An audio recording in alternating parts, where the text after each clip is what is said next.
আসসালামু আলাইকুম ওরহমতুল্লাহি ওবারাকাতু। সুপ্রিয় দাখিল দশম শ্রেণীর সকল শিক্ষার্থীদেরকে জানাচ্ছি প্রথম থেকে দশম শ্রেণীর সকল পড়ালেখা এখানে ইউটিউব চ্যানেলের পক্ষ থেকে অনেক অনেক শুভেচ্ছা এবং অভিনন্দন। তো তোমাদের খুব শীঘ্রই নির্বাচনী পরীক্ষা বা টেস্ট পরীক্ষা শুরু হতে যাচ্ছে। তোমরা অনেকে কমেন্টে জানাচ্ছিলে যে গণিত সাজেশনটা দেওয়ার জন্য। গণিত সাজেশনটা আসলে দেওয়া একটা চ্যালেঞ্জিং বিষয়, কারণ গণিত যেহেতু একটু কঠিন সাবজেক্ট, এটা ভালো করে তৈরি করতে হয়। তো আজকে আমি আগেই বলবো, ভিডিও শুরুতে আগেই সকলের উদ্দেশ্যে বলবো, যারা আমার ভিডিওটি দেখবে তাদের সকলের উদ্দেশ্যে বলবো, আমি যে সাজেশনটা আজকে তোমাদের জন্য নিয়ে এসেছি, যারা এই সাজেশনটা ভালো করে ফলো করে যাবে এবং সবগুলো প্র্যাকটিস করে যাবে বাসা থেকে, অবশ্যই সেই সৃজনশীলে 50 নাম্বারে 50-এ সৃজনশীল তো তোমাদের 50 নাম্বার থাকবে, 50-এ 50 অবশ্যই পাবে, এটা বলে দিলাম চ্যালেঞ্জ। কিন্তু কথা হলো তোমরা এগুলো শিখে যেতে হবে। যদি শিখে না যাও, পরে এসে কমেন্টে লিখলে কোনো লাভ নেই যে কমন পড়ে নাই। যদি সবগুলো শিখে যাও, বুঝে যদি শিখে যাও, অবশ্যই তোমার কমন আসবে। তো আমি আর দেরি করতে চাচ্ছি না, তোমাদের জন্য যে সৃজনশীলটি নিয়ে এসেছি সৃজনশীলগুলো দেখো। প্রত্যেকটা সৃজনশীল বহুবার পরীক্ষায় এসেছে, যেগুলো বারবার বিভিন্ন বোর্ড পরীক্ষায় 2023, 24, 21, 22, 23, ঠিক আছে, এভাবে 18 সাল, 17 সাল, এইভাবে প্রত্যেকটি কিন্তু বিভিন্ন বোর্ডে এসেছে, যে কারণে তোমাদের জন্য খুবই গুরুত্বপূর্ণ। তো আমি দেখাচ্ছি, তোমরা দেখো এখানে বীজগণিত থেকে আছে, এখানে 3টা দেওয়া, এবং জ্যামিতি থেকেও আছে, এখানে 3টা দেওয়া আছে, ঠিক আছে। ত্রিকোণমিতি দেওয়া আছে, ত্রিকোণমিতি থেকে দেওয়া আছে এখানে দেখো। তারপর পরিসংখ্যান থেকে দেওয়া আছে। আমি আগে বলেছি যে যারা এটা ভালো করে ফলো করবে, অবশ্যই কিন্তু তার পরীক্ষা কিন্তু ভালো হবে। ভালো করে বুঝে কিন্তু তোমাদের এই অঙ্কগুলো বাসায় প্র্যাকটিস করতে হবে পরীক্ষার আগে। 100% গ্যারেন্টি দিয়ে বললাম, যারা এইগুলো প্র্যাকটিস করে যাবে, অবশ্যই ভালো করে যদি প্র্যাকটিস করে যায়, তার অবশ্যই কমন আসবে। তারপরে যাই আমরা আরেকটাই। মোট তোমাদের জন্য আমি এমন 11-11-33টা, মোট 33টা সৃজনশীল নিয়ে এসেছি। 33টা সৃজনশীল যদি তোমরা করে যাও, অবশ্যই 5টা তোমরা পরীক্ষায় কমন পাবে। তোমাদের পরীক্ষায় মোট থাকবে হলো 8টা সৃজনশীল দেওয়া থাকবে, তার মধ্যে 5টার আনসার করতে হবে। তো এই 33টা করে গেলে অবশ্যই 5টা কমন পাবে। এখন তোমরা হয়তো অনেকে ভাবছো যে 33টা তো অনেকটি দেওয়া হয়েছে, কি করব না করব আসলে বুঝতে পারছো না। আমি তোমাদের উদ্দেশ্যে বলবো, হয়তো অনেক ইউটিউবাররা দেখো যে প্রশ্ন দিয়ে দেয়, যে বলে যে 8টা পড়লেই 8টা কমন। আসলে এগুলো ধোঁকাবাজি সাজেশন আমি কখনো দেই নেই। সবসময় ভালো সাজেশন দেওয়ার চেষ্টা করি, যে তোমাকে 8টা দিব, তোমার পরীক্ষার প্রশ্ন ঠিক তার ব্যতিক্রম কিন্তু আসবে, ঠিক আছে। এটা তোমাদের অবশ্যই বুঝতে হবে। তাই আমি বলবো যে তোমরা কষ্ট হলে এই 33টা সৃজনশীল পড়ে যাও। যারা ভালো করতে চাও পরীক্ষায়, অবশ্যই তোমরা কিন্তু পরীক্ষায় 50-এ 50 সৃজনশীলে পাবে। এবং এমসিকিউ নিয়ে যদি তোমরা কমেন্টে জানাও, অবশ্যই এমসিকিউ নিয়েই খুব তাড়াতাড়ি কিন্তু আমি সাজেশন তৈরি করে ফেলবো, ঠিক আছে। তো দেখো এখানে যেগুলো দিছি, এগুলো কিন্তু একটু ভালো করে করবা।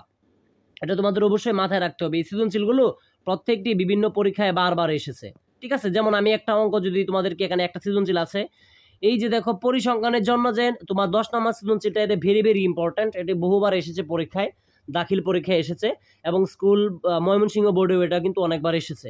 ময়মনসিংহ, তারপরে যশোর বোর্ড, এই যে 10 নম্বর অঙ্কটা, এটা কিন্তু ভেরি ইম্পর্টেন্ট। সেজন্যই বলবো, এটা ভালো করে তোমরা কিন্তু রিভাইজ দিবে বা প্র্যাকটিস করে যাবে। আমি আবারও বলছি, তোমরা হয়তো অনেকে ভাবছো যে এতগুলো কিভাবে করে যাব, আসলে এগুলো করে যেতে হবে। আরেকটা কথা বলি, যারা তোমরা একটু নর্মাল স্টুডেন্ট, তোমরা এত পারো না, তোমরা চিন্তা করছো যে পাস করতে হলে পারলি হলো, টেস্ট পরীক্ষার পরে ভালো করে পড়বো নে, তো এখন পাস করা প্রয়োজন। তোমাদের উদ্দেশ্যে বলবো, এইখানে দেখো মোট 11টা প্রত্যেকটা পৃষ্ঠায় তোমরা দেখতে পাচ্ছ। তো তোমরা যে প্রথম যে পৃষ্ঠায় আমি দেখিয়েছি তোমাদেরকে, যারা শুধু পাস করতে চাচ্ছ গণিতে সৃজনশীলে, তোমাদের উদ্দেশ্যে বলবো যে তোমরা যে প্রথম পৃষ্ঠায়, যে প্রথম ভিডিও শুরুতে যে পৃষ্ঠাটা দেখিয়েছি 11টা সৃজনশীল, ওই 11টা সৃজনশীল যদি তোমরা একটু কষ্ট করে প্র্যাকটিস করে যাও, অবশ্যই তোমরা 2টার মতো এখান থেকে কম হলেও কমন পেয়ে যাবে।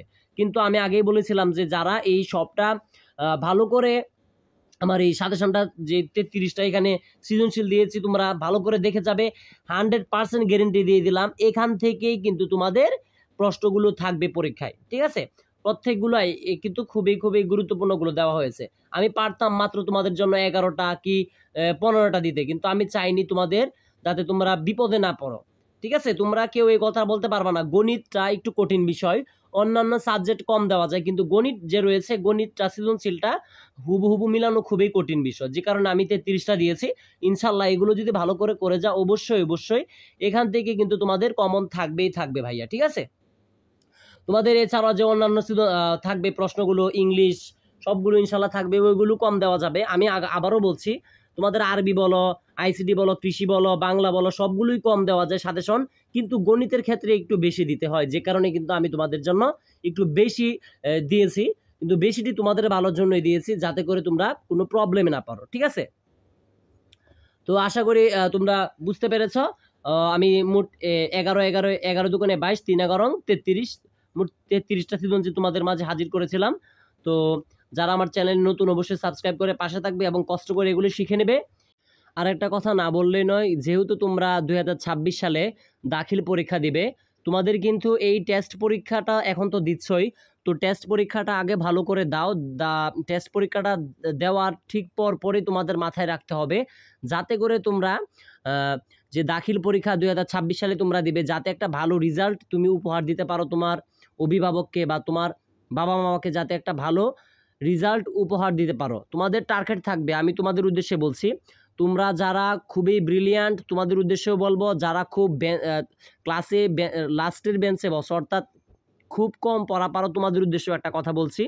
সে কথাটা হলো, তুমি যতই কম পারো না কেন, তুমি যদি টেস্ট পরীক্ষার পর থেকে বা এখন থেকে, আজকে এই ভিডিওটা দেখার পর থেকে যদি প্রিপারেশান নাও, টেস্ট পরীক্ষাটা যেমনই হোক না কেন, মন খারাপ করার কিছু নেই।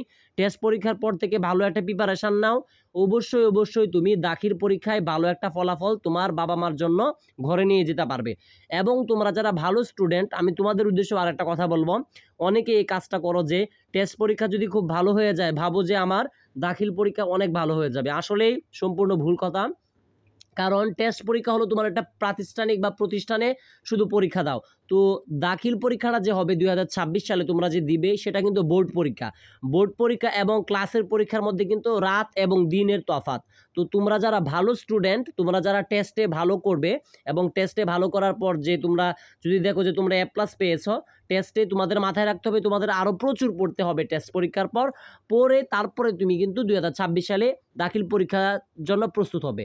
সে কারণে আমি আবারও বলছি, তোমরা টেস্ট পরীক্ষা বা নির্বাচনী পরীক্ষার পর ভালো করে প্রিপারেশান নিবে। আমি আশা করি তোমরা অবশ্যই অবশ্যই ভালো ফলাফল তোমার বাবা মার জন্য ঘরে নিয়ে যেতে পারবে। আর যারা একটু নর্মাল স্টুডেন্ট, তোমরাও যদি প্রিপারেশান ভালো করে নাও, অবশ্যই অবশ্যই তোমরাও ভালো ফলাফল বাসায় নিয়ে যেতে পারবে তোমাদের বাবা মার জন্য। তো আজকের মতো আমি বিদায় নিচ্ছি। পরীক্ষার সকল সাজেশন পেতে অবশ্যই সাবস্ক্রাইব করে পাশে থাকবে। আসসালামু আলাইকুম ওয়া রাহমাতুল্লাহি ওয়া বারাকাতুহু।